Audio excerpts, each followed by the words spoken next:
Hasil survei terbaru Lembaga Indikator Politik Indonesia menunjukkan elektabilitas tiga kandidat capres teratas yang dipilih responden. Dalam simulasi tiga nama kandidat capres terdapat nama Gubernur Jawa Tengah Ganjar Pranowo, ex-Gubernur DKI Jakarta Anies Baswedan, dan juga Ketua Umum Gerindra Prabowo Subianto. Hasilnya, perolehan angka Ganjar Pranowo dan Anies Baswedan beda tipis. Keduanya hanya terpaut 1% saja. Menurut Direktur Eksekutif Indikator Politik Indonesia Burhanuddin Muhtadi, Ganjar memperoleh angka 33,9%, sedangkan Anies 32,2%. Sementara Prabowo Subianto mendapat 23,9%.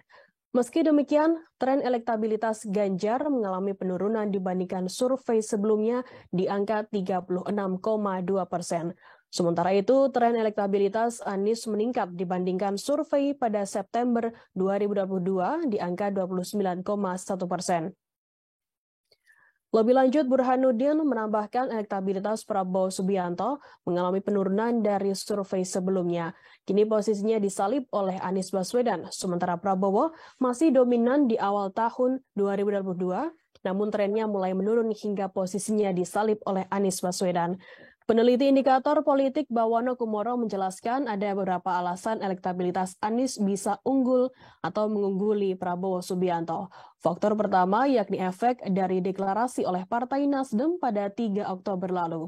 Faktor kedua yakni safari politik mengunjungi daerah-daerah juga dilakukan Anies Baswedan bersama Partai Nasdem selama 2 bulan terakhir. Kemudian Bawono menyinggung angka popularitas Anies Baswedan. Ia menyebut sebelum deklarasi dan safari politik dilakukan, popularitas Anies belum mendekati angka 90%. Dalam temuan survei pasca deklarasi ini, popularitas Anies telah mencapai 89%. Peningkatan popularitas tentu memengaruhi peningkatan elektabilitas Anies yang berada di posisi 2 teratas. Sebagaimana diketahui, survei indikator politik ini dilakukan pada 30 Oktober hingga 5 November 2022. Dalam survei, jumlah sampel yang diambil sebanyak 1.220 orang. Koresponden berasal dari seluruh provinsi yang terdistribusi secara proporsional, di mana toleransi kesalahan atau margin of error sekitar kurang lebih 2,9% pada tingkat kepercayaan 95%.